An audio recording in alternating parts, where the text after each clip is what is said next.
पैगंबर मोहम्मद के खिलाफ बीजेपी नेताओं की टिप्पणी करने के मामले में विवाद गहराता जा रहा है। अंतर्राष्ट्रीय स्तर पर यह मुद्दा गर्मा गया है। नुपुर शर्मा और नवीन कुमार जिंदल की कथित तौर गैर जिम्मेदार टिप्पणियों ने जहां देश विरोधी तत्वों को बोलने का मौका दे दिया है, वहीं भारत के लिए कूटनीतिक मुश्किलें भी खड़ी हो गई हैं। दुनिया के कई मुस्लिम देशों ने पैगंबर मोहम्मद के खिलाफ बीजेपी के नेताओं की टिप्पणियों की कड़ी आलोचना की है। ऐसे में भारतीय विदेश मंत्रालय के अधिकारी अब ताबड़तोड़ इस नुकसान की भरपाई करने की कोशिश कर रहे हैं। इस्लामी देशों के संगठन OIC के सचिवालय ने तो पैगंबर मोहम्मद के खिलाफ सत्तारूढ़ पार्टी नेताओं की टिप्पणियों का हवाला देते हुए भारत में मुस्लिम विरोधी माहौल बनाने की कोशिशों का नाम देने का प्रयास किया है, जिसके बाद विदेश मंत्रालय ने इन आरोपों को खारिज कर दिया।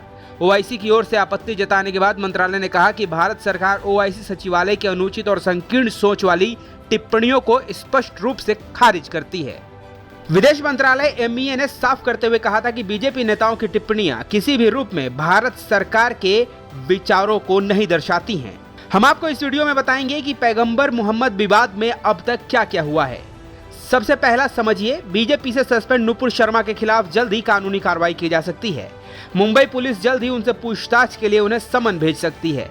दूसरा, all India Muslim personal law board ने भी पैगंबर मोहम्मद के खिलाफ विवादित टिप्पणी को लेकर कड़ा रुख अख्तियार किया है।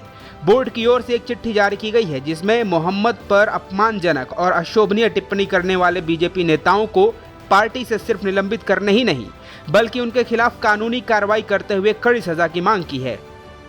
तीसरा, UAE, Oman, Indonesia, Iraq, Maldives, Jordan, Libya और बहरीन इस्लामिक दुनिया के उन देशों की बढ़ती सूची में शामिल हो गए हैं जिन्होंने पैगंबर के खिलाफ बीजेपी नेताओं की टिप्पणी की निंदा की है। पैगंबर मोहम्मद विवाद में कुवैत, ईरान, सऊदी अरब, अफगानिस्तान और पाकिस्तान समेत कई देशों ने पहले ही विरोध जताया था। इस सूची में करीब 15 देश भारत से अपना विरोध जता चुके हैं। कुवैत के डिपार्टमेंटल स्टोर पर भारतीय उत्पादों के खिलाफ एक नोटिस लगाया गया है।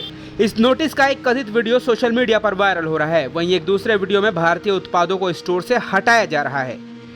पांचवा, 57 सदस्यीय इस्लामिक संगठन OIC ने भी पैगंबर के खिलाफ टिप्पणी की कड़ी आलोचना की है।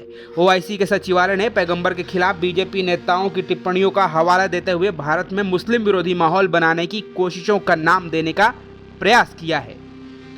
OIC की आलोचना के बाद विदेश मंत्रालय ने भी जवाब दिया। भारतीय विदेश मंत्रालय ने कहा कि बीजेपी के नेताओं की टिप्पणियां किसी भी रूप में भारत सरकार के विचारों को नहीं दर्शाती हैं। सातवां, भारतीय विदेश मंत्रालय प्रवक्ता अरिंदम बागची ने OIC की ओर से निंदा के बाद साफ किया है कि भारत सभी धर्मों का सम्मान करता है। OIC की टिप्पणियों को विदेश मंत्रालय ने गैर जरूरी करार दिया। आठवां, बीजेपी से सस्पेंड नुपुर शर्मा की पैगंबर मोहम्मद के खिलाफ कथित विवादास्पद टिप्पणी के लिए मिल रही धमकियों के लिए नुपुर की शिकायतों पर दिल्ली पुलिस ने FIR दर्ज कर अज्ञात लोगों के खिलाफ जांच शुरू कर दी है। नौवां, नुपुर शर्मा ने पैगंबर मोहम्मद के खिलाफ टिप्पणी को लेकर माफी मांग ली थी। उन्होंने ट्वीट करते हुए लिखा था, मैं पिछले कई दिनों से टीवी डिबेट पर जा रही थी जहां रोजाना मेरे आराध्य शिव जी का अपमान किया जा रहा था। हमारे महादेव के अपमान को मैं बर्दाश्त नहीं कर पाई और मैंने रोष में आकर कुछ चीजें कह दी। अगर मेरे शब्दों से किसी की भी धार्मिक भावनाओं को ठेस पहुंची हो तो मैं अपने शब्द वापस लेती हूं। 10वां, पैगंबर मोहम्मद पर विवादित टिप्पणी को लेकर बीजेपी पहले ही नुपुर शर्मा और नवीन कुमार जिंदल के खिलाफ कार्रवाई कर चुकी है। नुपुर शर्मा को प्राथमिक सदस्यता से 6 साल के लिए सस्पेंड कर दिया। इसके अलावा नवीन कुमार जिंदल को भी पार्टी से निकाला गया है। नवीन कुमार जिंदल दिल्ली बीजेपी के मीडिया हेड की जिम्मेदारी संभाल रहे थे।